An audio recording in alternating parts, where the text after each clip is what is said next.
Hi, everyone. Thank you for joining us today. We're going to get started in just a few minutes, letting a few more people hop on, and then we will start with a few housekeeping items. Thank you.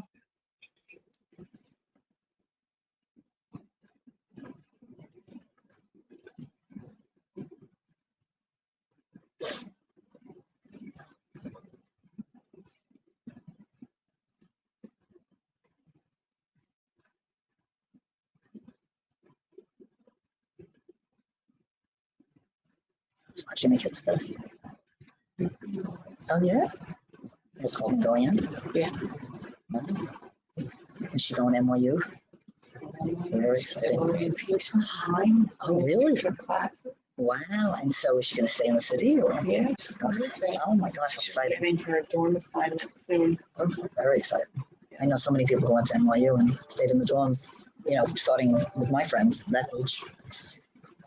She's hoping she gets her own room, but in a 3-room suite. Okay.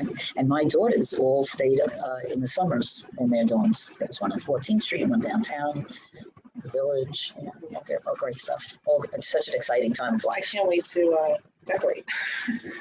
You go to Bed Bath & Beyond and buy out the store. Right, of course. They open up, so Yeah, exactly. Oh, God. I remember you go with the gun, because my daughter's the first one went to Michigan. So you go with like the scanning gun, the registry gun. And I brought my mother, and we made it like a big to-do. I have pictures, of course, of pushing the car and go to the house. Oh, my God, we had the most fun. And then I can tell you bed risers. I got an inventory of those. Oh, yeah? Bed risers, it's called pack and ship or something. And then they ship it to Michigan, or you go to the store in Michigan and then you pick it up. But yeah, it's so much fun. So much fun. Yeah, I can't wait. Gabrielle is very excited. And you got to get the 20% off coupons, right? If you don't save it. Haven't. Oh, God. I should start. You better start. Tell your mailman, he'll give you all the neighbors that don't need them. I didn't know you needed special sheets. I was like, oh, yeah. Yes, different size. Long, yeah. Extra long. I said, oh, my gosh. It's all good. Allie, almost ready, I guess? Yeah, we'll kick it off. So All right. thank you, everyone, for joining us today. The slide deck can be found in the handout section of your webinar toolbar. Please also use the question section on the right-hand side to ask questions throughout the presentation. We'll be holding all questions for the end. We are also going to be sharing the slides and the presentation video recording link following this live presentation. And now I'll kick it over to Barry. Good afternoon, everyone, or good morning. It's a new world out there right now. I'm actually speaking from Arizona. We got Karen on Long Island, Zowdy's in Brooklyn, Jason's in Hackensack, New Jersey, Elena's down at the shore, and Monica, I don't know where you are, but I'm in Florida. We're in Florida. Okay, so we got the United States covered here. So we're going to talk about establishing Florida residency, but it's also more about establishing non-residency in other states. It just doesn't mean Florida, but Florida seems to be the magnet because of the taxation situation down there where there's no income tax and no estate taxes. We've got a jam-packed seminar. We're going to go webinar. We're going to go through a lot of different things, and we're going to talk about the COVID-19 crisis and what's that thrown into the whole thing with telecommuting now and the mode now of people wanting to change their lifestyle. Because I think this is going to be a game changer for many, many people right now. We're going to kick it off with Within Wealth Management, talking about what's going on in the market, what's going on. But I'm going to have Karen just say a couple words about why people want to move, what's going on, and then we'll start with Within Wealth, and then we'll talk about the residency issues and all current events. So, Karen? Hi, everybody. I'm Karen Tenenbaum Law, and this is Marissa Friedrich, and we handle IRS and New York State tax problems. And I really just wanted to give everyone the broader view of why we even care about this topic. So we're talking about establishing Florida residency, but it's really about moving out of, for example, New York State. So New York State is very aggressive, and they do a lot of audits, about 3,000 a year, and they make a lot of money because they go after high net worth individuals. And most people think, oh, if I spend 6 months in a day somewhere else, that's enough. Well, it turns out that there are more rules and they're more complex. So we really care about domicile, statutory residency, and allocation of income. And we're going to be going into all of the details on each of these, but I just want you to understand why we care. So if you're New York State taxes you as a resident, if you're domiciled here, or if you're a statutory resident. And why do we care about that? Because you're taxed on your worldwide income, no matter where it's earned. So most people don't realize that if they have always been in New York and they want to move out, they have the burden of proof by clear and convincing evidence to prove that they changed their domicile. And it's a subjective intent. But you look at objective factors, and we're going to go into the 5 primary factors, which generally are home, active business involvement, items near and dear, time spent, and family connections. Most people think you look at the other factors, where my car is registered, where I have a driver's license, where I have voter's registration, but really, when you go down that checklist, you're relying on secondary and other factors. But when we get to, let's say you meet your burden of proof and you've proved that you've moved out of New York with a change of domicile, then there's another test, a statutory residency test. And this matters for income tax purposes, but not for estate tax purposes. So for income tax purposes, if you maintain what they call a permanent place of abode, and again, we're going to go into details later, for substantially all of the year, which is approximately 11 months, and you're here more than 183 days, you are taxed as a resident in New York, again, on all of your income, no matter where it's earned. And let's say now, because of the COVID situation, you're questioning where you want to live, or you're telecommuting from home, you're working from home, we have to look at the allocation of income rules. So who's going to tax you? Perhaps both states may say, we want to tax you. And it's okay to have a double taxation. It's constitutional. However, one state may give you a credit for earned income, but not on the intangible income, such as interest and dividends. So the rules are quite complex, and we're going to go into all of the details in a moment. But I just wanted to tell you that a lot of people are calling, questioning, what should we be doing? Usually when you have a change of domicile, there's a triggering event. Now with COVID-19, it used to be, marriage, divorce, retirement, a health issue, even with the change in the federal law, the cap on the state and local tax deduction. But now it's COVID-19. Everybody's saying, do I want to be here? If not, how do I get out? And so it involves planning and taking action. And with that, I'm going to turn it over to wealth management. Thank you, Karen. I'm Monica Khalife, and I'm going to talk a little bit about the current environment, how we got here, and why people are considering leaving the Northeast, and then take it over to the rest of the presentation. I'll just spend a minute talking about Withum Wealth, and we are the investment arm of Withum Smith & Brown. And we provide investment advisory services to high net worth individuals, to families, to business owners, and to small institutions. And we find that they really benefit from having experts on the accounting and the wealth management side working seamlessly for them. And we are a fiduciary, which means that, by law, we have to put our clients' interests before ours. And we really do not sell any products. We do not participate in any commissions. We only get compensated by charging a fee of the assets that we manage. We do everything in-house, so we will provide in-house investment and planning solutions, which means that our clients will get a solution that's not only transparent, but it's also tax and cost effective, and it's personalized or customized to what their needs are. And with that, if you could go to the next slide, I'll just jump into the current environment. Next one. So let's start with how we started the year. I mean, we started the year in great footing. The U.S. economy was growing. The market was reaching new highs, and even on a global scale, the global economy was accelerating. Well, that all changed once it became evident that COVID-19 was going to be much worse than was initially anticipated. And, the market, being a forward pricing mechanism, started to try to anticipate what that impact would be. And this is such a sudden and massive halt to all economic activity that's unique. And many countries are experiencing a significant contraction all at the same time. And this is really even worse than it was in the Great Depression. So here in the US, the recession started in February of this year, And that ended really one of the largest economic expansions that we had on record in 10 years and 8 months.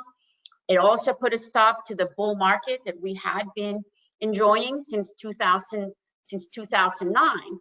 So this year, we're going to have a lot of history in the making, and there's going to be many statistics that you are going to read about, because volatility shut up. It's a historically volatile environment, and we've seen the fastest bear market decline since 1933. Like, that means that we go from a point in the market to being down 20%. It typically took 3 to 4 months for that to happen in other environments. Well, this time it took about 3 weeks. And when you look at where the market went from the highs to the lows, stocks lost about 34%. Okay, now on the flip side, once it started to be a little bit more optimism about reopening the economy and kind of getting out of this mess, we've also had the strongest 50-day period since 1952, where the market has also recovered close to 40% of some of those losses. And we do think there is a bit of a disconnect in terms of what the market has done in the past few weeks or months and where the real economy is. And we think it's going to be a longer process, perhaps, that some people are anticipating. And there's positives and there's negatives, and we think they're roughly balanced. So I'll just talk a little bit about both of them, and then we can, we'll just go into how that creates opportunities. But I'll start with the good. I'll start with the positive. On the positive side, there's massive monetary and fiscal stimulus that's been obviously put out here in the U.S. by the Fed and the government, but also on a global scale. So that means that there's plenty of liquidity that's keeping the markets functioning, and also as a result of having this stimulus and having rates to be again at historical lows, it means that there's also not many alternatives. There's a lack of alternatives of where to put your money. So that also provides a positive to the market. And talking about money, there's also huge amounts of cash to the tune of $5 trillion on the sidelines that got out of the market, and perhaps we're waiting for an opportunity to get back in, but the moves have been so wild. So that should provide some support on the downside. And also, it will be a bumpy road, but we have started to see some positives and some signs of an improving economy. So we don't think it's going to be that V-type recovery. It's going to be a bumpy road, but you are starting to see some improvement. And finally, you have hundreds and hundreds of brilliant people throughout the world looking for a cure, for a treatment, for a vaccine. And we do think that there's been some positive steps in that area too. Now, when we look at the negatives, well, the first is that when we start to look at second quarter numbers, economic data, earnings, they're going to be terrible. They're really going to be terrible in some industries. It's going to take a lot longer for them to really go back to where they were pre-COVID. But the second quarter should really be the worst of it. Now, as some economies are starting to reopen, there's also concerns about, again, are we getting rising infections, or are we going to have a second wave in the fall? And to add fuel to the fire, there's also a political uncertainty here in the United States. We're in an election year, also on a global scale. And when it comes specifically to the markets, because we've had this huge move on the upside, and it's been a little bit too fast, a little bit too much, we have a market that's significantly overbought, and valuations are also not cheap, so they're elevated. But from our perspective, we use this. I mean, this environment creates opportunities in the investment side by being able to rebalance portfolios, so we can add to investment, to asset classes that are depressed. So that gives us, an opportunity to also be buying low. It also gives us an opportunity to sell those asset classes or those investments that can create a tax shield for us and continue to do tax loss harvesting. But it also creates some opportunities on the financial planning side. And for that, I'm gonna, my colleague Elena Ladigina will give us a little bit more detail on those opportunities. Thank you. Thank you, Monica, and thank you everybody for being here and listening to us. As Monica mentioned, the times of volatility and uncertainty is a lot of times good for us because it does give us opportunities to plan for our clients, to do investment strategies for our clients. So today we're just going to focus primarily on one strategy that we have been talking a lot to our clients about on the financial planning side. But really if we could go to, so if we could go to the next slide. So there's really two tax savings opportunities that the relief package has given us. The first one is that the CARE Act has granted those that are in the required minimum distribution stage, RMDs, ability to pause their required distributions for this year. And what that means for them is that you are able to save taxes in 2020. So you have a choice of whether you want to take your RMDs or you can skip this year and save on the taxes. But the piece that sometimes people forget is that the required minimum distributions add to your overall income. And that relates as it comes to Medicare premiums and taxation of Social Security. So it's an important thing to consider is whether it would be advantageous for you to pause it for this year so that you can save taxes on those things as well. Another strategy that has become more attractive in this environment is what's called a Roth IRA conversion. It has been around. This is something that you're able to do every year, but it has gotten to be more attractive for several different reasons. And what Roth IRA conversion allows you to do is to transfer some of your traditional IRA assets to a Roth IRA.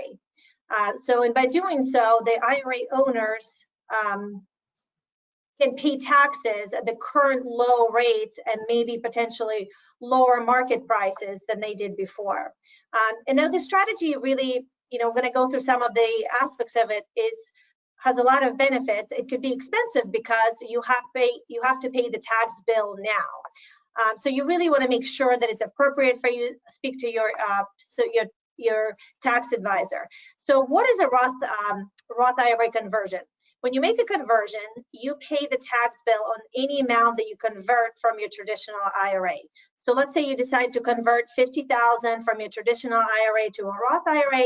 So then you will pay tax. That $50,000 will be added to your other earned ordinary income, and then you will pay tax on it at the current tax rates based on your tax bracket.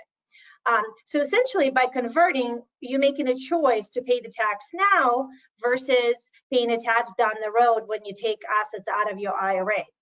So the benefit of the Roth versus the traditional IRA is once you do the conversion, all future gains and distribution and growth are going to be tax-free.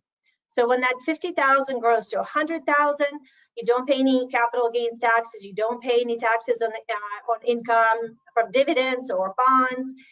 So you basically kind of lock in that conversion amount, and then any growth beyond that is going to be tax-free. And then when you get into your retirement, when you take that money out, it is also tax-free. The other big aspect of it is that you're also not required to make distributions from it. So again, if you have large retirement asset pool, your RMDs might be quite high in retirement. So this will also allow you to reduce that taxable income. And as I mentioned before, that in turn also reduces the taxable income you will have for Medicare and also Social Security benefit purposes. So really, there are three main benefits of why you want to consider a Roth IRA conversion. So the first one, as we mentioned, is that it's going to reduce your required minimum distributions when you get to age 72, and that could be quite a difference. The second benefit is also from a state planning perspective is that it's a much more effective tool to pass to your non-spousal beneficiaries. So let's say your children. With a traditional IRA, if you pass an IRA assets to your children, they will now have 10 years to take those assets out. There's no longer what used to be called a stretch IRA, where you can take it over your own lifetime. So it could really create quite a tax bill for your beneficiaries. With the Roth IRA, because it's tax-free, there's no tax to worry about. So your beneficiaries will benefit from not having to pay the tax on what they've inherited from you. And then the third is that when we work with our clients in wealth management, we always like to give our clients options. And by doing a Roth IRA, you adding another bucket to your portfolio of assets that has a different type of taxation.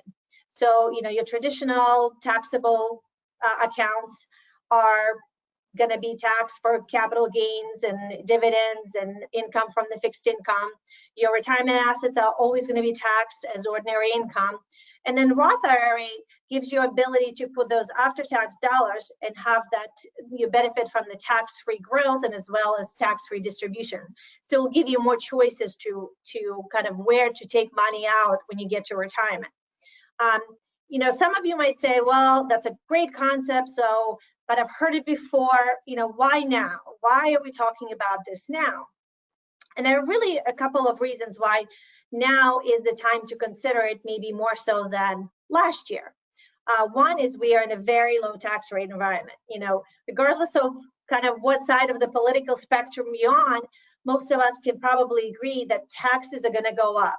How much and when still remains to be seen, and especially given the rising debt level due to the COVID-19 relief, the chances of taxes rising is even higher now than they were before. So you're basically kind of saying, you know what, let me pay the tax now and then have the benefit, of the lower tax bracket.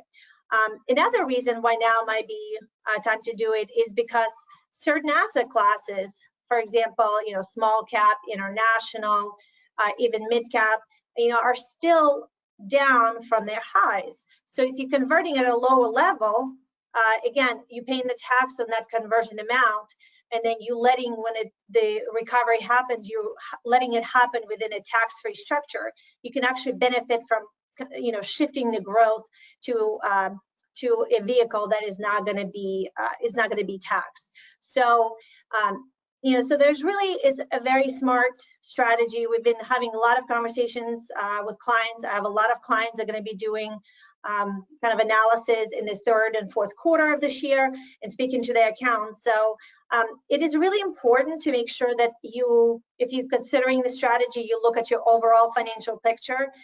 All of this, kind of goes hand in hand with all the other financial decisions you'll be making. So it's really important to take that into account, and also make sure that you have the current cash flow to pay the tax bill, because remember, any amount that you convert, you will be paying the tax now. So you want to make sure that that's going to be taken care of. So if we go actually to the next page, just as a next slide, I thought I would share this quote that I thought was so pertinent to what we're discussing today, and is a great segue to the rest of our presentation, and really serves the foundation of what we're talking about today. And that is, it is not how much money you make, but how much money you keep, how hard it works for you, and how many generations you keep it for. I feel like it really sums up kind of all the strategies and things that we want to talk to you about. And with that, I'm going to turn it over to Barry, who's going to get more into how you can save on taxes and in residencies, and the rest of the team. Thank you so much. Thank you, Elena, and thank you, Monica. And, it's very apropos that you talk about the Roth conversions, as Karen and I and Jason and Zaddy work totally on your residency changes. And this is a planning tool that we can use for clients who may want to move out of New York or New Jersey or a high tax state to Florida and do the Roth conversion after they move out. So you can save state and local tax there, because the states do tax IRA distributions. New Jersey has its own rules. So it is another way of saving money, and it's a way we plan with clients on retirement funds on how to save taxes. So I'm going to go a little bit into what's going on with COVID-19. Let's go to the next slide. I think that slide is apropos of okay, what's happening in the escape out of the coronavirus. So Karen and I and my team have been receiving many phone calls from clients who have gone to their second homes or working out of their second homes, and their employers are sending around information that is probably erroneous, talking about, hey, maybe you're working in a different location, you may not be a resident of the state now. And this is going to be a huge issue coming on. But what Karen has showed, and this is just a tip of the iceberg of the amount of mailing requests just from New York City alone, and that doesn't count people who live on Long Island or Westchester, who maybe down in Florida now, or out west in their homes in other locations. So we are seeing a mass exit from the Northeast. That's the New York, New Jersey, Connecticut areas, Massachusetts, and we're seeing a migration down south and down to the Southwest of people moving out. And one of the main reasons they are moving out is taxes. And we don't have the slide up from the Foundation for the Taxation Foundation, talking about, what the aggregate thing, but between real estate taxes, income taxes, tolls. Now, New Jersey is raising the tolls on the turnpike. If somebody doesn't tell me that is the tax, I don't know what it is. It will cost me close to $40 in tolls to drive into New York City. Okay, and then you have the congestion pricing. So all these things put together shows how bad the Northeast is for taxation. And one of the main drivers of people wanting to change their lifestyle is to move south, move west to lower tax states without estate taxes. So at the end of the day, there is more money to be left for their families and more money for them to spend over their lifetime. So we have the two issues, as Karen had opened up with, talking about residency and what the biggest problems are. And the biggest problem that I find, and Karen chime in, is that people believe that the day count goes first, that it's a statutory residency test first, and that is 100% incorrect. It's domicile first. You have to change where your heart is. Many of my clients don't have hearts, so I can't figure out where they are, but it's where their heart is, okay? And that's where you want to live. And if you make the domicile move, it's got to be based upon your facts and circumstances, not your buddy who you play golf with, or the person you're playing cards with. Everybody has their own lifestyle, and I tell clients, and I'm very happy to lose a client if we talk about change of residency first. You don't want to live by a calendar. Life is too short. Yes, you want to leave as much money as possible, save as much money as possible.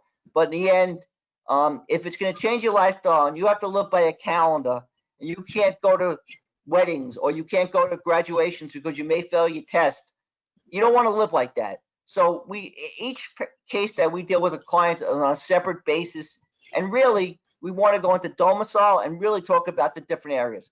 So why don't we jump to I think it's on the slide where we have the basic synopsis of all the Your page 30. Your page Karen? 30. Your page 30. Yeah. So Yep. I think what's important here, and I mentioned it earlier, is that the taxpayer usually has the burden of proof by clear and convincing evidence. And this cannot just be a temporary move. So you have to move with the intent to move. You have to leave where you are, abandon it, and establish a residency, a domicile somewhere else. And so New York State's going to have the benefit of hindsight. So if you temporarily move because of the COVID situation, what's going to happen next year? So New York State's going to do probably a 3-year audit at some point for these high net worth individuals, and they're going to see what you did. Did you end up moving back? Do you want to jump in? No, it's true. We've been getting some calls with people who want to temporarily move their domicile and say, well, can I come back in a few years? We just don't want to be here in this environment right now. And essentially the answer is no, because these audits don't take place next year. They don't happen contemporaneously with your move. They occur down the line, usually 2 to 3 years later. And as Karen said, they span 3 years. So they're looking at a lot of data there. And of course, again, go ahead, Barry. With the home right now, what's very important to think about is the real estate market, especially in New York City, is dropping precipitously. With everything going on between the COVID crisis, the economics, the riots, a lot of people don't want to be in New York City anymore. They want to escape. We're seeing an uptrend in a lot of the suburbs now where young families with children are moving out of New York. Besides the heavy cost of private schools or going to public schools, we're seeing a trend now that houses are going in the suburbs faster, except now people who want to move to Florida, we got to see what that market's like. But, the home is very important. And as Karen said, moving is a big criteria. New York State, New Jersey, Connecticut, they want to see moving bills. They want to see that you picked up your stuff and you moved it permanently. We hear too many times where clients don't have moving bills. Oh, I put it in the car, I did this. And that's not what has to happen. You have to show a complete change in your lifestyle in order to win a case. And that's what we're here for, is to do the correct planning before an audit happens. We talk about, Karen and I talk about planning first. So let's get into the factors that really matter, because often, again, people look at those secondary other factors, the driver's license, things you have control over. And you're damned if you do, you're damned if you don't. If you do it, New York State says, oh, you had control, we don't care. But if you don't do it, they say, aha, I gotcha. So let's look at the factors of the home. You want to chat about the home and what they look at? Again, it's a comparison. All of these factors are a comparison of where you claim is your domicile and where New York State claims is your domicile. Right, and when you're talking about the home, it's not just a physical location. While it's very important, and they do do a comparative analysis in terms of square feet, the costs, fair market value, locations. It goes beyond that. It's a sense of community. Have you established yourself more so outside of the home, the actual structure, in that you have friends there, your celebrations are all taking place in the new domicile, holidays are being spent there. You're not coming back to New York or the Northeast to have those special occasions. You have that shift in lifestyle such that the new domicile is where your home is. And again, it goes beyond the physical structure. Yeah, and now let's say you wanted to move and you put your house on the market.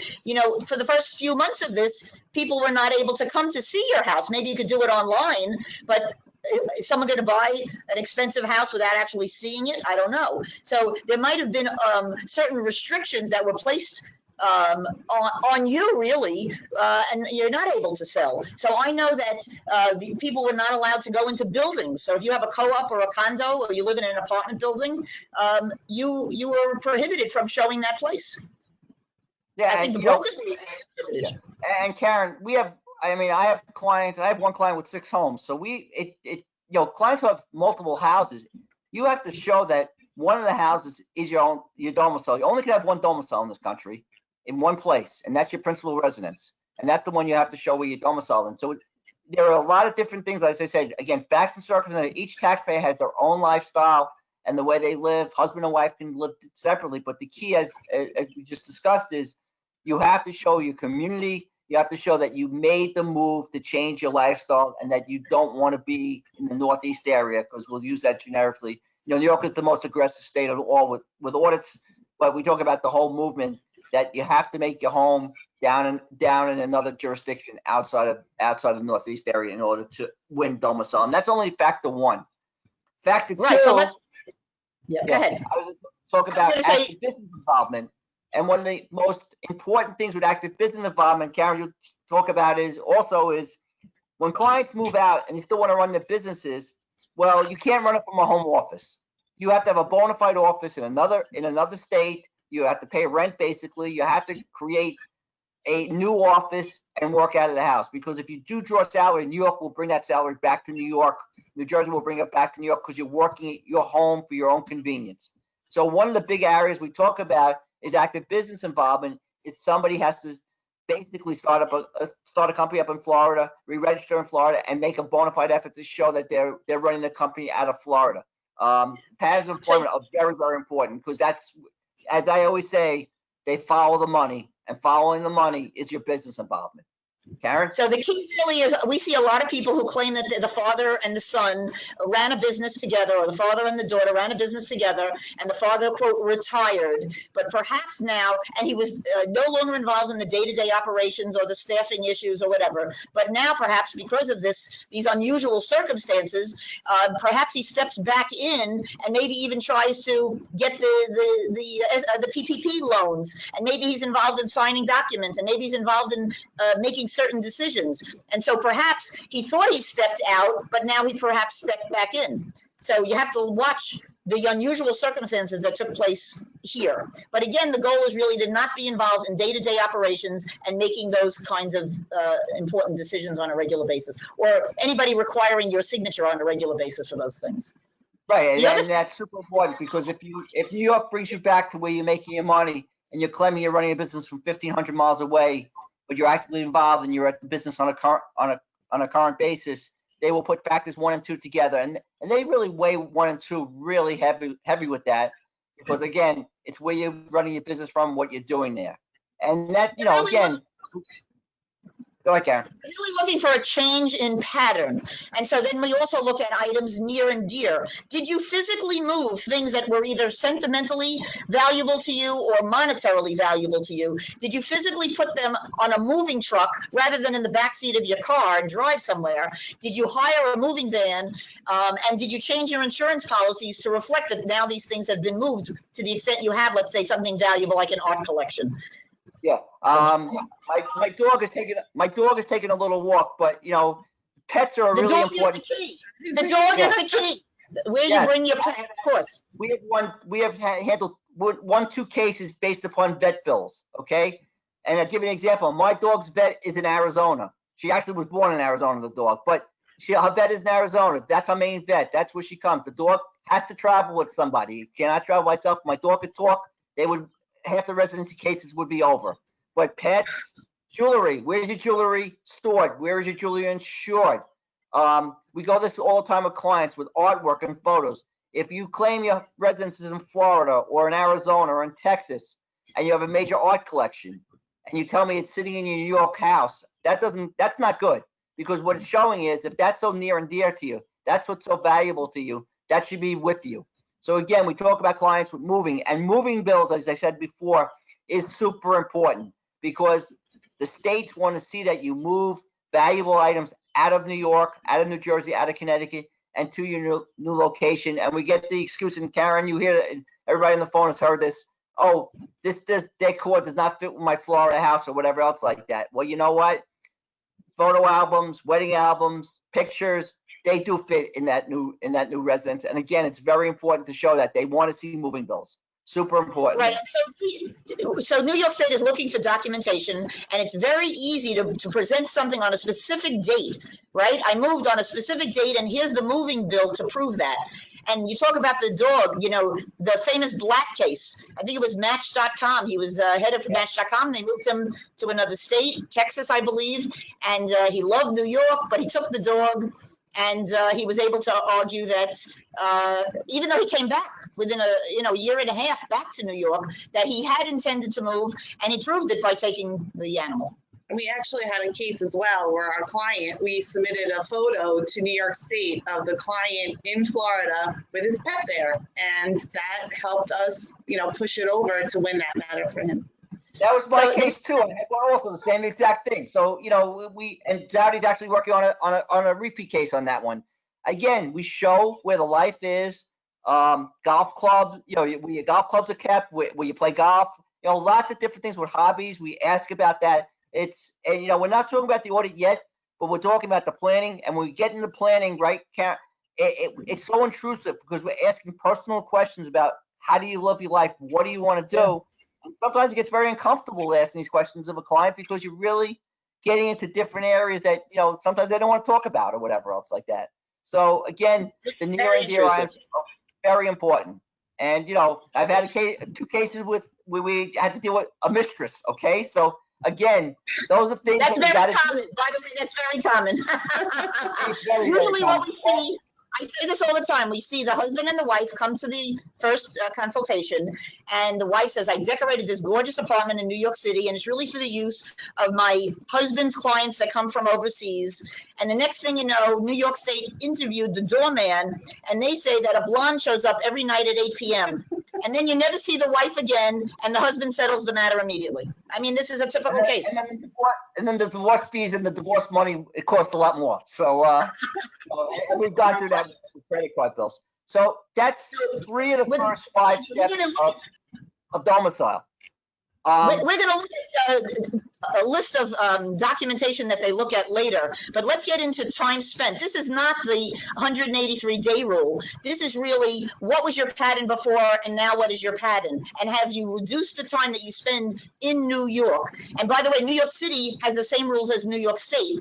And it's not just, New York State doesn't look at all your travel time. So when you were allowed to travel and go on cruises, if you spent some of the time in New York, some of the time in Florida, and some of the time cruising, they're only comparing Florida to New York. They're not looking at all this other travel time. So it's really important to show that you spend more time where you're claiming your domicile is.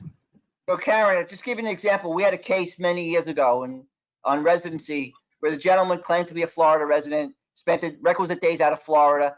But every time he was every year when he went to Florida, he would take a 2-month cruise around the world. So we got smart. So we reversed it. When he came back to New York, that's when he went on the 2-month cruise, because that proves that New York was not his heart and his domicile, because he was going on vacation as part of coming back to New York. We won the next case. So we lost the first one. We learned from that. So time spent is, you may not be anywhere for 183 days or whatever else. You must be out of New York, New Jersey, Connecticut, the Minnesota state's 183 days. But a lot of clients, as I said, have 2, 3, 4 houses. They could be everywhere. And yesterday I was dealing with a new client, same thing, he has 4 houses. And we talk about where he wants to spend more of his time or whatever else. One of the other things we talk about the diary, and later on Zadie will talk about it because he understands that, is watching the pings on the phone. The phone is the killer. This is our lives. When we pass away, we will die with 2 numbers, our social security number and our cell phone number. And I guarantee half the people in this generation will be buried with their iPhones or their Androids. But we talk about the living patterns and documentation about the pings, and we follow the pings along because that tells you where you are. And Zadie's going to go a little more into detail there. But again, so we got 4 to 5 factors. And then the 5th factor, which Karen is usually the killer for a lot of clients, is not the husband and not the children, but the grandchildren. And the grandchildren come to play so often now, is people want to see their grandchildren, want to be near their grandchildren. And this is the flip side when we look at the family connections of what people are doing. So why don't you talk about that, Karen? Well, we usually say it's where the minor children go to school. And now it's going to be very interesting with this situation where the kids are working, remotely, just like the parents are working remotely. And what happens if you temporarily, quote, temporarily move to Connecticut, because you have houses all over the place, and where are you going to be come September? Are your kids going to still be in the schools, in the New York schools, or did you transfer them to the Connecticut schools? Again, is it a temporary move or is it a permanent move? Yeah, and that's gonna. I don't know what's gonna happen going forward. I mean, the COVID has been. It may, the way we look at it, and we've talked in our office. Zadie, myself, and Jason are all based in the New York City office. That office is basically shut down through September, and I can't even us seeing open to December or next year sometime on a full-time basis now, because the community rules, we have our rules in our building. If 8 people can get into an elevator at a time. Another client of mine sent me something saying 4 people can get into the elevator where they work. My daughter works in the Empire State Building. I have no clue how they're going to load the Empire State Building up. And so we're looking at a new world right now. We're also looking at a change in business environment where companies are going to save money now by not having offices. People will hotel more. And this will all come into the time spent as you're in locations in this. So the COVID is going to be a different scenario as we go forward. But again, keeping time spent is important. So these are the 5 factors of domicile. Domicile is a legal issue. Karen, how do you become a Florida resident? You raise your right hand, right? And you swear you want to be a Florida resident. That's all you have to do. Nothing else. And usually follow, and we always tell clients to follow the declaration in the county, at the county clerk's office where they live. But again, it is so important that you win domicile first, because domicile is the main thing. The statutory residency test, we'll talk about in a second, is secondary to this. If you win domicile, it's golden. That's the key to getting out of a state, is to change your domicile and win it. Okay, so, and domicile, once it's determined, first of all, again, most taxpayers probably have the burden of proof if they were once in New York and now they're looking to move out. Derek Jeter actually was a Floridian, was a Florida domiciliary, and probably New York State had the burden of proof in that case. But once it became public, they immediately settled the matter, and no one knows what happened. But usually the taxpayer has the burden of proof by clear and convincing evidence. And what's very important at this point is that domicile, once it's determined, it sticks until you change it. Whereas statutory residency, you have to look at on a daily on a yearly, an annual basis, a yearly basis. And also, domicile is what matters for estate tax purposes, whereas statutory residency and domicile matter for income tax purposes. So this is really an important thing that you want to plan for in advance. It's not just going to happen. And now there's a new service, actually, a new company opened up in Florida. It's called 6 months and a day, and they want to provide like a concierge service. They understand that the rules are complex, and they want to help you through it. So they want to help you sell your New York business. They want to help you buy a Florida house. They want to help you do every single thing and help you document it and help plan in advance, so that when the New York State auditors knock on your door, which is a pretty certain thing to happen if you're a deep pocket, you've already gotten everything lined up. Most people don't. They think they have it, but they don't. When it comes down to it, do they have the moving bill? Do they have the insurance? Did the kids switch schools? You know, we just had a case where the taxpayers claimed that the kids were in a special school in New York and they wanted to be in a special school in Florida. But when I said, "Where's the application to the Florida school?" Well, I don't have it. When did they actually move to the Florida school? Well, it took an extra year. Oh, well, what happened in that year? Well, you know, and they had stories back and forth. It's very hard to convince New York State that there was an actual change if the kids are still in New York. Now, yes, husband and wife can have a different lifestyle and different domiciles. And so the husband was in Florida for a significant period of time, but the wife was home in New York in the same historic home with those children. And so it created an issue. And Karen, as clients always say, "Oh, I've registered to vote in Florida." And my next question: did you actually vote? Because, and it's one of my quiz questions is always, when is the hardest time to get a plane ticket to Florida? One of the most expensive times. It's the first week in November when everybody wants to fly down to vote. But you Florida. cut out. So we didn't... You good? Hello? Barry, we're not hearing you. Repeat what you just said. Is that better now? Yes, Hello? now we can hear you again. So I said one of the most important things is not only the clients tell us they've registered to vote in Florida. My next question: did you actually vote in Florida? And one of the hardest times to get a plane ticket to Florida is the first week of November when everybody wants to come down to vote. You know, Exactly. So again, it's something that we look at all the time. And again, we're talking about people, and Karen, just talking about the time spent also. If you decide you become a Floridian, New York State's position is you're still a snowbird if you just return back and you don't go back to Florida. So if your home is in Florida and you don't go back in the summertime, they look at that heavily, that you're not even going back to your house. So you really didn't make a lifestyle change. All you're doing is spending a little more time in Florida as against New York. So we always recommend the clients, you have a house in Florida, you have to return visit it, make sure it's going okay over the summertime or whatever else. You don't have to spend every minute there, but you have to go do a return, because if your main domicile is Florida, let's say, you should be there a good portion of the time to show that you actually use the place and it's actually being used. So, and you bring up a very interesting point. So most people start out as a snowflake. So they get a place in Florida, they have a place in New York, and they spend a little time in Florida. Then they like it, so they become a snowbird. Maybe they stay from October to May.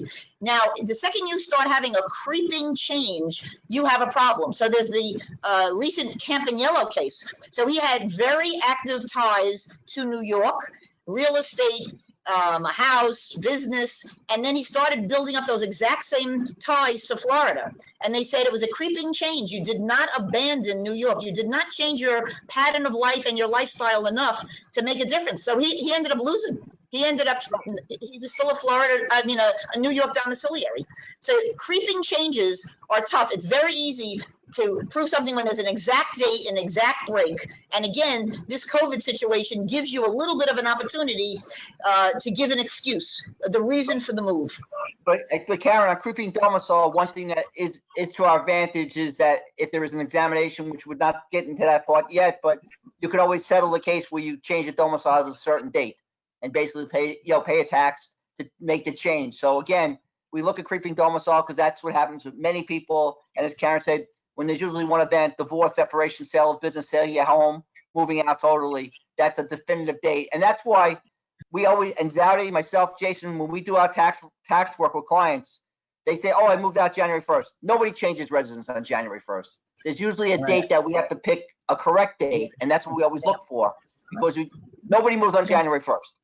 It's double, it's overtime to move your stuff. But it's true. There's always a defining date you have to pick when you actually move. So, Right, let's go to the the date of moving bill is important. Before you move on, so I think the key really is what you just said, that the goal is to change domicile, to have a change of domicile at the end of this audit, so that all you have to worry about is your day count going forward.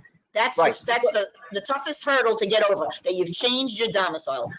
Again, it's the burden of proof is usually on the taxpayer by clear and convincing evidence. That's tough. Next slide. Dowdy, next slide. Okay, so these are some of the factors, and the handouts are available to everybody. These are the things that have to get done. You have to do this. If you don't do this, New York State will come back at you and say you haven't done anything, you haven't made any change. This has to get done. Some of it looks like it's boilerplate or whatever else, but it should all get done. And Karen, you're the attorney here. I'm the CPA. We always talk about the person to talk to is your state and trust lawyer. Make sure all your wills are updated. Make sure they're going to follow the state that you're moving to, wherever you're going. Everything's in place, because you could do your estate plan, and it really could be damaging if you change to the wrong state or something is done incorrectly. So again, the first person I want talking to is the state and trust lawyer before we even start the next step of changing domicile. So why don't we go to the statutory residency test, but the day count, and we talk about a permanent place of abode and what's there. And we're gonna talk, Karen and I will talk a little bit, and then Zowdy's gonna talk about record keeping and analyzing phone bills, and Zowdy's become an expert in following the pings. He knows his roadmaps back and forth now, and the Long Island Railroad or whatever else. So statutory. So we have a slide somewhere, we have a slide somewhere that talks about the reliability of these cell phone records. So New York State could subpoena your cell phone records, but if it's based on pinging off a tower, they may not be reliable, because sometimes they're pinging off the closest tower, sometimes they're pinging off the strongest tower. And it depends on the time of day and the traffic patterns. And so you can't, and each company has a different rule, and we could go into the different rules. But they also rely more heavily on any of these apps that focus on the GPS tracking. So there's Tax Day, there's Moneo, there's Tax Bird, there's even Google Maps. Anything that uses a GPS system is more reliable than is pinging off the cell phones. So if we win domicile, then we have to deal with the statutory residency test. So Zowdy, why don't you jump in a little bit and talk about what a PPA is, what we've seen with a permanent place of abode, and what we see a little with the day counts, all right? Why don't we jump there? Thanks, Barry. Hey, everyone. My name is Zowdy Tang. I'm a manager at Witham for the state and local niche, tax niche. So we just described domicile before, and you can kind of think about residency kind of like baseball, where you get 3 strikes, basically.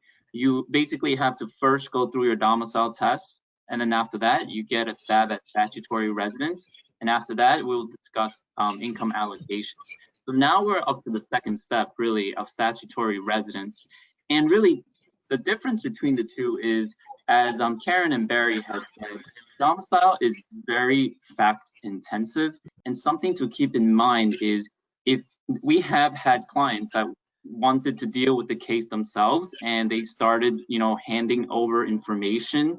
And just so you know, when you hand over information to an auditor, they will keep all the documentation. And if you ever want us to take over for a case, it can be very difficult to know what you have given to the auditor and what you have not given to them. So it is a good idea to kind of consult before you speak with auditor at all, to figure out a game plan to go forward to have a better story built for your domicile case. So that's for domicile. In terms of statutory residence, there's 2 major tests. It's a lot more objective than the subjective test of domicile. And the 2 factors that we'll look at are as below: that the taxpayer maintains a permanent place of abode in the state and spends more than 183 days in the state. So this is closer to what everybody thought was the actual test, and we'll go into them.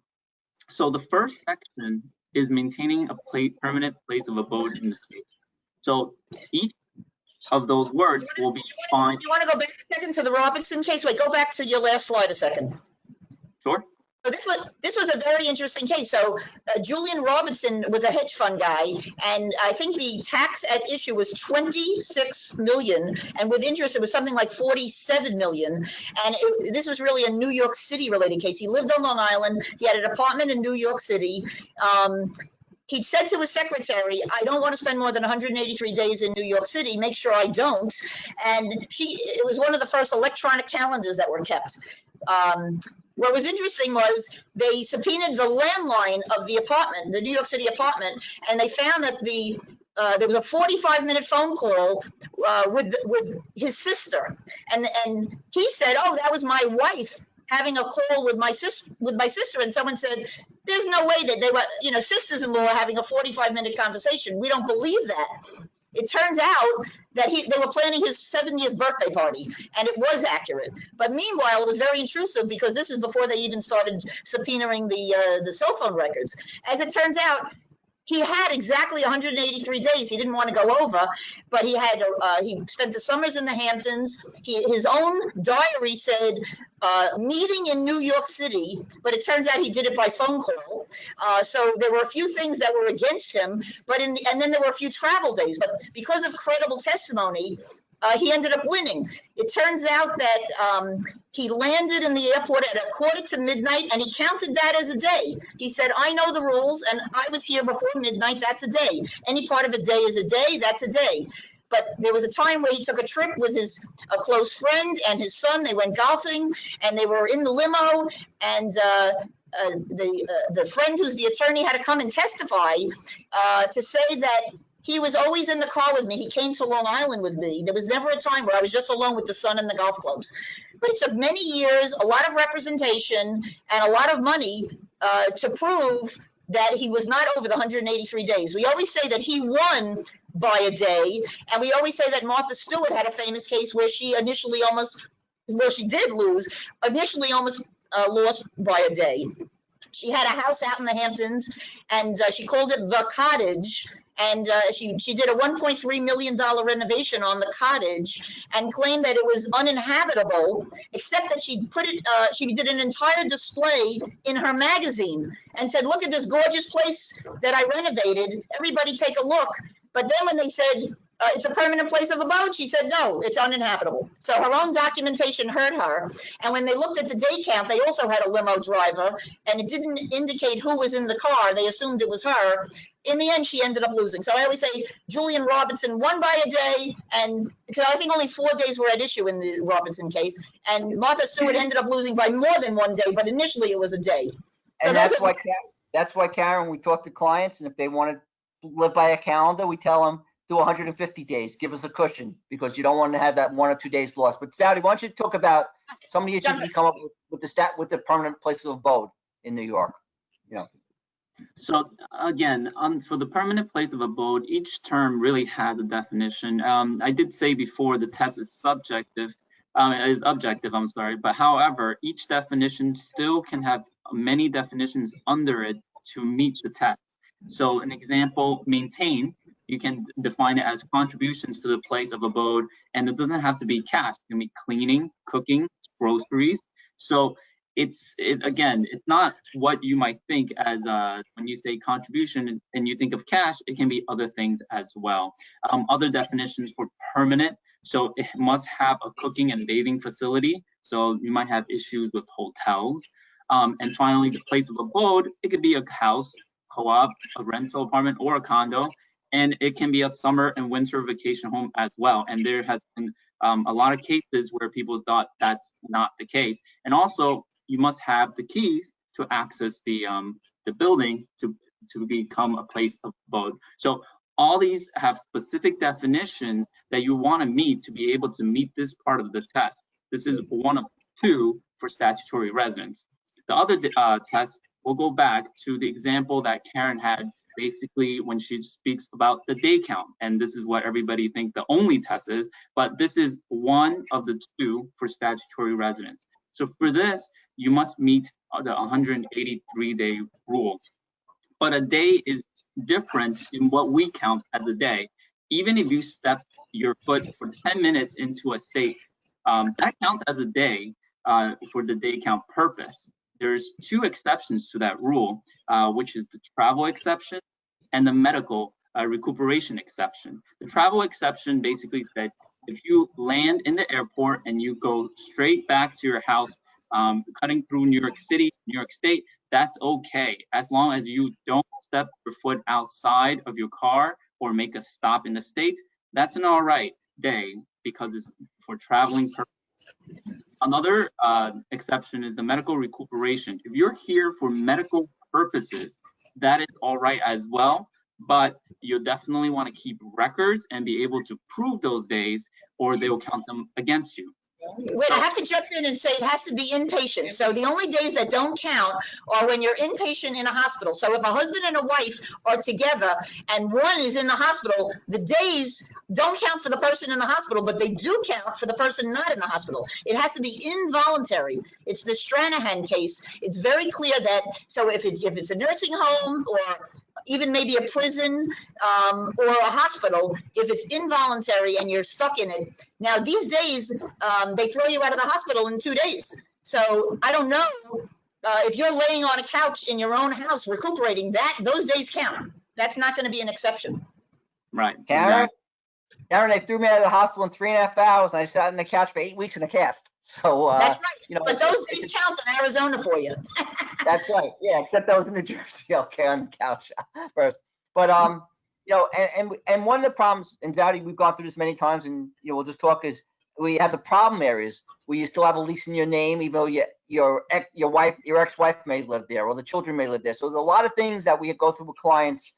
The other thing is unfettered access. Karen mentioned before, you have to give up your home. So if a client is selling their house, we tell them to give the keys to the real estate agent and abandon the domicile then, and let the real estate agent control letting people into the house, not you. Because if you continue to have the keys to the house, the state will assert that you are there. So I think we've gone through both the domicile and the statutory residency test that we have there. So before we jump into telecommuting and what's going on with COVID now, because we have another half an hour and we want to save some time for questions, Saudi, let's go to the tax returns, because this is where, you know, it gets really important with residency. So, and this is, and then maybe. Wait, before you get into returns, I just want to say a few things about the residential interest, because I think this is very important and what a permanent place of abode is. So the Evans case, the guy was just using the church rectory. You know, you mentioned it didn't have to be money that he's spending toward rent. It's also very important to take a look at what happens when you have an apartment for your children. So they graduate from college, perhaps they don't have a job yet. You buy an apartment for them. Is it a studio, a 1-bedroom, a 2-bedroom? Do you have a key? Do you have access? How much proof are you going to have to come up with to show those kinds of things? If it's a studio and you show that the child lives there, that might be easy. If it's a 2-bedroom, are you hanging things in the closet? There was the Knight case where the guy claimed he made $1 million a year, but he claimed he lived in his house in New Jersey in his old room with the brown shade carpeting, but yet he was married and he had a girlfriend and he had a key to the girlfriend's apartment, and there was a corporate apartment. Turns out he did not. Neither of those were a permanent place of abode, because he claimed the girlfriend had 2 locks and he only had a key to 1, and that other people were using the corporate apartments. So if you look at the New York State guidelines, they talk about some of these factors that we're looking at to see if it's a permanent place of abode. And it has to be maintained for substantially all of the year, which is defined as approximately 10.5 to 11 months. And then there's the rule about if you were domiciled for more than 100, more than half the year, and now you moved out, they just changed the rule at the beginning of, was it this year or last year? Last year, to say that you can no longer be a statutory resident. You don't get to start the day count at 1 again. You're already over the 183-day rule. You're not a part-year statutory resident at that point. So I think those are very important things to keep to be aware of. And just because you have access, let's say, to a house upstate, if year round, just because you choose to turn the heat off doesn't mean that it's not a permanent place of abode. So we see that a lot. People say, oh, I have someone else watch the house for the year. I'm not around. We don't use it. It doesn't matter.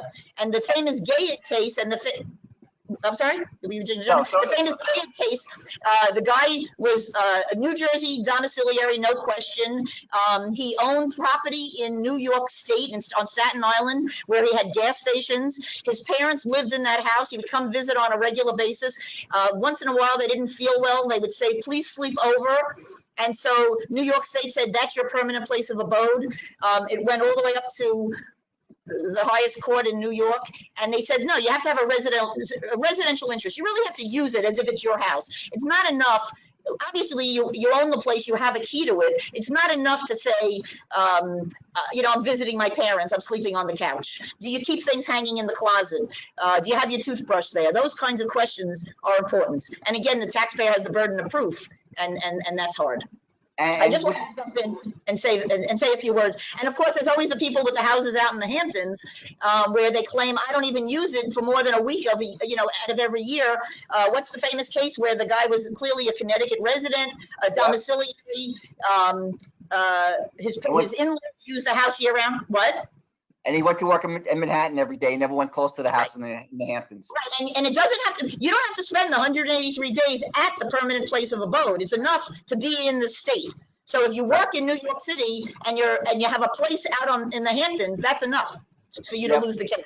Okay, and with that, I just wanted to jump in to give a little background, but feel free to talk about the tax returns. Yeah, because the tax returns are the first, when we change residency, and I'll let Jason talk about the boxes and the returns, and then he'll talk about what's happening with COVID, the telecommuting rules, because this is all intertwined now, is, a residency case is like a tennis match, I always say, and the taxpayer serves first when they change their residence. And how do they change their residence? They disclose to the state. They either file an IT-203, a part-year resident return, or a non-resident return if they have New York source income, or they stop filing at all. So it's really the taxpayer serves first, and it goes back and forth over the net as we go through this. But many of the problems that we find as Zowdy and I and Jason get involved in cases, and Karen does, is tax returns are prepared incorrectly because boxes are not checked, disclosures are not made. So with that, Jason, why don't you talk a little bit about the check boxes, and then we'll talk about COVID-19 and all the telecommuting problems right now. Yeah, perfect. Yeah, as Barry mentioned, the tax return is, in terms of audit risk, the leading indicator and something that's vital to planning and protecting oneself. So when it comes to tax return, right, two of the key questions that we have highlighted here, they ask, do you spend any time, do you own any property in New York State, in New York City? And, what the objective here is for the state and the city to take a look at, how you answered these questions. And what they'll do is they'll also look at your property tax records based on the city rolls, based on the state rolls, and kind of match everything up and make sure everything is in check. So that way, the way you're answering these questions, they have an idea of, number one, is the disclosure correct? And then, if there's something that pops up, and the state and city uses algorithms based on thousands and thousands of answers to have a good understanding and transparency of how questions are answered. Should the state, should the city open up an audit because they're more likely to be a risk from the state and city's perspective. And so once you disclose, right, that you have, let's say property, a place of abode in New York and New York City, what they're going to want to do is match that up to the reporting for day count on the return to, when it comes to, the statutory test, the 183 day count that Zowdy had spoken about. So that's kind of high level. Some of the things that we're trying to do here is make sure that we answer these boxes correctly, although it seems very straightforward. What we want to make sure is that we're managing this process well and just mitigating as much risk assessment from an audit perspective to be picked up front, opposed to down the road, because once an audit does open up, you can't say, oh, I made a mistake, it should have been checked this way or that way, and ask them to close it. At that point, you're looking at an extended and an invasive audit, generally an invasive audit. So if we could, try and limit some of that potential risk, assessment exposure up front, that's what we're trying to do with these tax forms, and making sure that we answer these questions appropriately.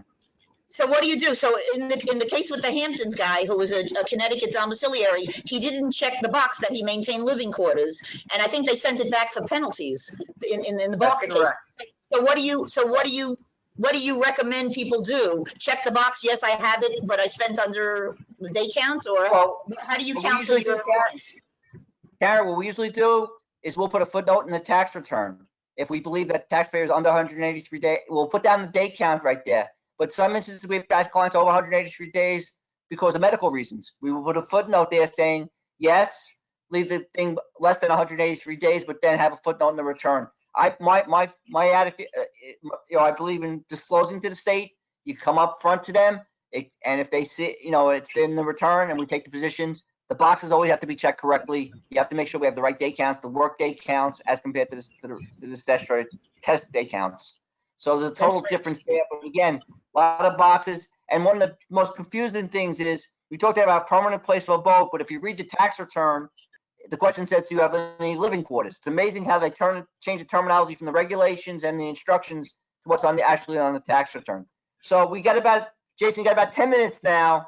Why don't we just talk about what's going on with COVID-19 and all the telecommuting questions? And this is the question that Karen and I, Marissa, and Dowdy are getting constantly. Oh, can I change residence? I'm working at my other house now. What's going on? What various states are looking at, and what New York State is not doing as compared to everybody else? Yeah, so let's flip over.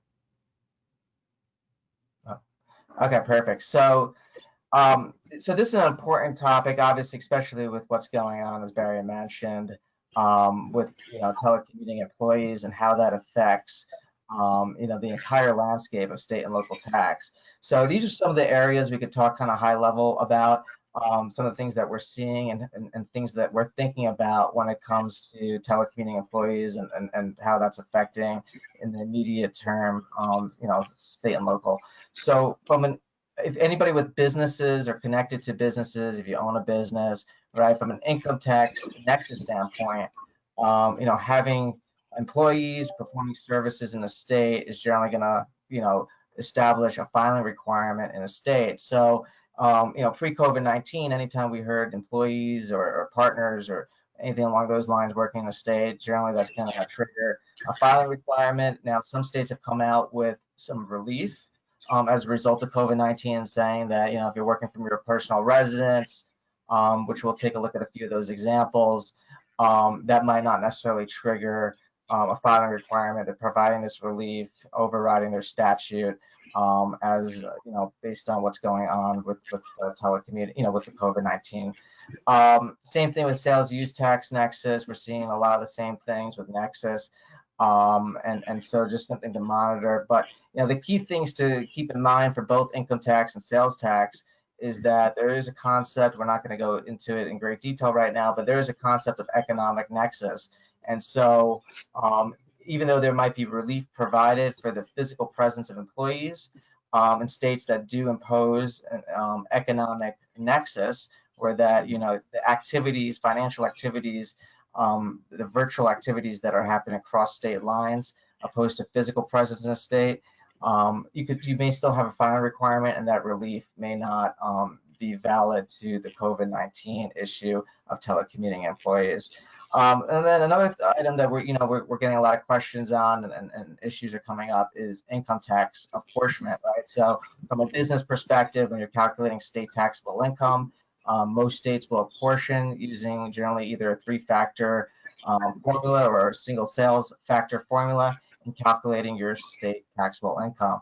And so the question is, right, states that use a payroll factor as one of the factors in calculating your state taxable income, should we include, that payroll that now you have employees, let's say, working in another state? Let's say you're a New York-based company and you have employees working in Connecticut, right? For Connecticut purposes, if they use a three-factor formula, would you include it in the payroll factor or not? So these are kind of questions that we're getting, and the states are all over the place. Some states, they might provide relief for nexus, but not necessarily applying relief to the apportionment, or vice versa, or some states are providing relief across the board, and many states are staying silent. And then the key item here, the last one, is withholding tax, which we'll take a look at specific to New York. because this is pre-COVID, this has been a hot topic, and now with COVID-19, it's only continued to become even more of an important and vital concept that we need to take a look at. So with that, going to the next slide, that if you want, yeah. So from a withholding perspective, right, for payroll tax purposes, most states source employee wages for payroll withholding based on where the employee is performing the service. There are some states out there that we call, convenience of employer rules. They have these inconvenience employer rules where that non-resident wages are sourced to this office of the state where the employee is assigned. So, for example, if you have your New York-based company and your employees are generally based and assigned to the New York office, and now they are working out of state, let's say from their personal residence in Connecticut or New Jersey or wherever else, right, because of what's going on, or because they were telecommuting to begin with, right? For New York purposes, many times in many instances, and we'll take a look at some of the rules high level, those wages are still considered to be New York, because what the state will say is that the employee is working out of their home, out of their convenience, opposed to necessity. And so as a result, since they're telecommuting out of convenience, the state will say, well, those days are really New York days, as if they had performed the services in New York.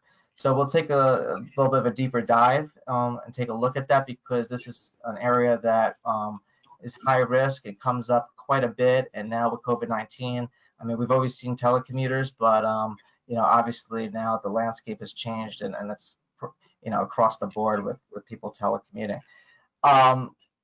So going to the next slide.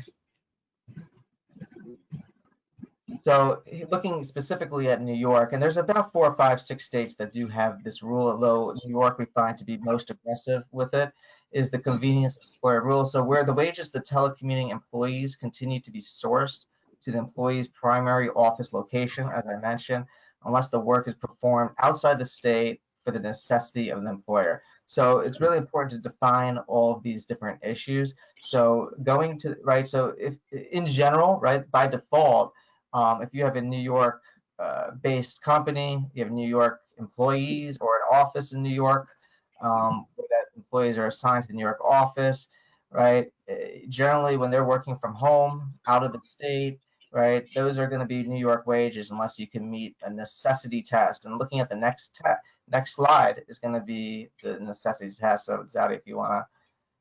So in order to meet the necessity test and fall out of this convenience of employer rule, right, you must prove 2 different stipulations.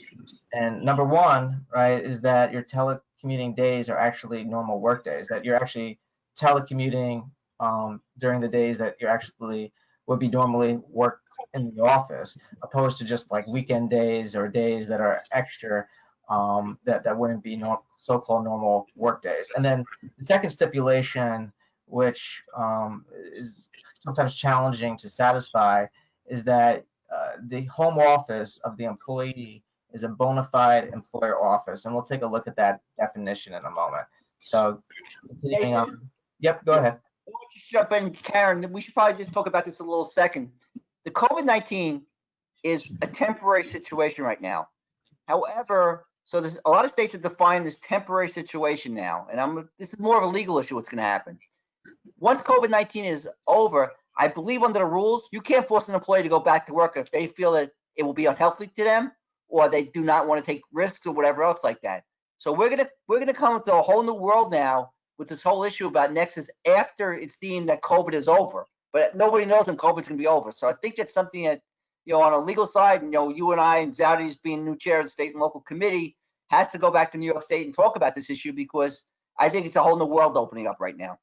Yeah. To date, to Barry's point, to date, so right, so some people might want to argue that we're not working from home out of convenience; it's out of necessity, because number one, New York shut down, can't get into the city, right? There's a medical crisis, and there's been a work from home order. So we're not working from home out of convenience; it's out of necessity. But New York has not commented on that. and they have not opined on where they're, what position they're going to take. So there is still a risk on that, specifically related to COVID-19. And then post COVID-19, a lot of people are probably going to remain home, right? These work from home orders are lifting. And so the offices will semi-open up, where that people will have the opportunity or ability to go work. It might be somewhat limited, right? Because you can only fit how many people in an elevator in New York, as Barry mentioned. But that ability to go to work, right? Now, are you working home for convenience purposes? Your argument might be a little bit more watered down. And so we'll have to wait and see where the state opines on this, on all of these kind of issues. But it's something just to keep in mind, because the telecommuting certainly is changing the landscape. So real quickly, on a normal workday, we're gonna that's what I said earlier, right? Just your normal work duties that you're performing at home, that you would perform in the office. And then skipping to the next slide is so the bona fide employer office, as I mentioned, right? So in order to meet that, right, to fall out of the convenience law rules, is that either you meet the primary factor, which is really difficult to meet, or at least 4 of the secondary and 3 of the other so-called other factors.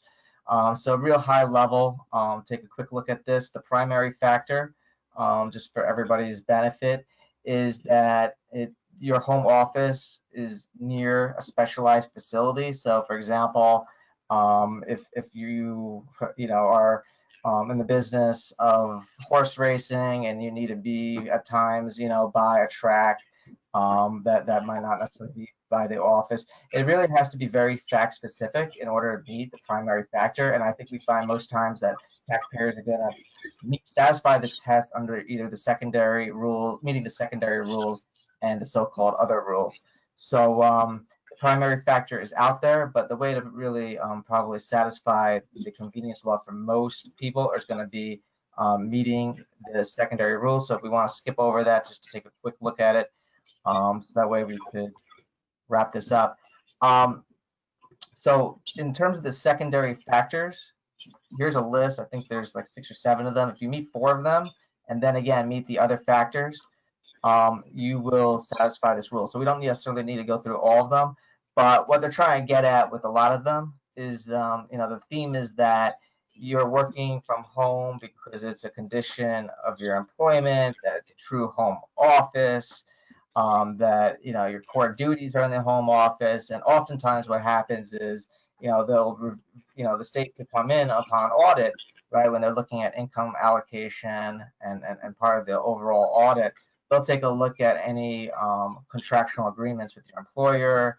They'll look at expense reports. They'll look at everything under the sun to get a sense of do you meet these factors? Do you not? They'll look at where your supervisor sits, who you report to, and just everything, all the different chain of command to kind of get a better sense of, do you meet these factors? And again, these are subjective in many ways, so you just got to be careful with it. But it's important to go through this list to see if you could, how the convenience laws affect you, and will New York's arm, continue to reach you as you work out of state, in Connecticut or New Jersey. And how do you, disconnect from the state, even though you might have met domiciled. Let's say you met domiciled, you might meet statutory residency, so that's no longer an issue. And then you end up with the convenience of New York, the convenience of employer rules in New York, and they still get you on your wage income. So something to keep an eye out, that there's a number of different issues that we just want to take a look at, especially with telecommuting, and being, working out of a New York office from a virtual perspective. Jason, you did a great job. I want to mention the main case, the Zelinsky case. He was a law school professor. He worked in New York, but he lived in Connecticut, and he used to grade his papers at home. And he claimed that those were not New York days, but they turned out to be New York days. Now, do we have an argument now? I haven't seen, as you said, any guidance from New York State, and I can't imagine that we're going to see any guidance. They're going to need the money, and they're going to probably come after all these people that are working, that normally work in a New York office, that are now working from home somewhere else. That's my guess. Yeah. So, But you did a great job. so Ally, I think we got 5 minutes to go before we're finishing today, and hopefully we need another webinar. We'll do another one to go over more things. So we got a couple of questions that came in. Karen, this is one of my favorite ones, and somebody asked the question you mentioned before. What is deep pockets? I always said that if you moved out, it's 100% guarantee you'll be audited. Except with the amount of people moving out now, I have no clue how New York's going to be able to monitor everything. But the question was, is $500,000 deep pockets? And the IRS has just come out with a pronouncement saying they're going to go after high-income taxpayers who have not paid their taxes. The IRS defines a high-income taxpayer as somebody making more than $100,000 a year. So to me, I cannot see New York not coming after people everywhere, either with desk audits, letters, some type of correspondence when they move now somehow through their databases. So let's both the attorneys chime in on this one. No, I agree with you. I agree. Anytime there's any kind of triggering event that would there's a capital gain, something was sold in New York is coming after you. That's it. If they think that there's money there, they're coming after you. Yeah, and I just believe with their database, they'll be able to send a letter out to everybody who disappears off the rolls and ask the question. Connecticut also is very sophisticated. New Jersey's the opposite. They're not sophisticated, but they know what's on the radar screen. And when Jersey sees their GIT revenue falling precipitously, they'll understand what happened, and then I think they're going to wake up on that. New York uses that computer system. They use the CIS system, the KISS system, and they find everything. Believe me, they're on top of things. Yeah, and another question we just received also, and that was apropos to what Jason just talked about, the convenience of the employer rule.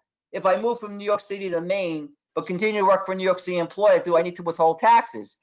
And under that rule, you have to meet the convenience of the employer rule. So the question would be, let's say you had an office in New York. Your employer now takes away the office and requires you to work at home, and requires you and pays for a telephone up there and pays for your computer up there. Then you have to start looking at these convenience of the employer rules, if it meets there. But the big problem is, if the employer decides that the convenience of the employer rule is in effect, that means that company has to register in Maine now. They would have to withhold Maine taxes, pay Maine unemployment taxes, and go through. So that brings the company's nexus in there, and maybe sales tax issues and other corporate issues that we deal with. So again, what Jason just explained about the convenience of the employer rule is very important. If a company will make the change now and say you cannot work at home, you have to work at home and not in the office anymore. And so Barry, speak to the fact that, let's say you have to pick up taxes in 2 different states and you might get credits. Do you want to address that from the accountant's perspective? Yeah, well, one of the things, and Zowdy, you could deal with the credit for taxes paid a little bit, because you've seen it where the states do not allow some of the times when you're working at home or whatever else. So why don't you go into that a little bit? Yeah, so just kind of going over the basics of the concept. If you're working in a state and you live in another state, the states have a concept called a credit for taxes paid, where you pay taxes to one state, which is your non-resident state, and then you will get a credit for the taxes paid in your resident state. So there is situations where basically you're going to have 2 states withholding due to this convenience rule, where you're withholding in your home state and you're withholding for the state that has the convenience rule. You're going to have withholdings in both states, and the issue becomes one state might not recognize the credit for taxes paid because they said you did the work in our state, not the home office state. So there are situations where you might be out of luck and you do not get credit on your return. And Zowdy, and Karen, that's what the Residency case was. Connecticut did not give him credit for those days he worked at home because they said it was physically present in Connecticut, and therefore you're there. And again, the COVID-19 right now rules are in effect, and it's temporary. Once COVID-19 ends, and again, states haven't determined when that ends, then we're going to come back to this whole problem with the credit for taxes paid. So a lot of huge issues coming down the pike for us on state and local with residency and the allocation of income. Allie, and you also only get a credit for earned income. You don't get it on the intangibles. So things like interest and dividends, you're always going to have a problem. Now, do me a favor, just go to the next to last slide. So our firm wants Our firm wants to be of help to people. So we have a free app. So you download Tax Helpline, and it gives you amazing links to the IRS and New York State websites, including COVID-19 temporary relief provisions. It also gives you amazing things like if you want to do your own offer and compromise, see if you qualify on the federal level. New York State now allows it for if you're an individual for $10,000 or less, you could do it online. If you want an installment agreement, you could do it on the federal level, I believe, for $50,000 online. New York State, 20,000 online. So you could go to one place, our Tax Helpline, and we give you direct links. So a lot of people could do some of these things on their own. If they do want to do a voluntary disclosure, that's available. And then we'll also give you a free 15-minute consultation if you download the app or mention that you were on this seminar. And we're always here to help you as a resource. And you can find us at litaxattorney.com if you need anything. And I guess the last slide has all of our contact information. Yep. And Allie, any more questions we have, or? Nope, we'll be emailing out the PowerPoint and the recording to everyone that was on today. So thank you for everyone that logged in. Thank you very much. We Everybody, appreciate doing this.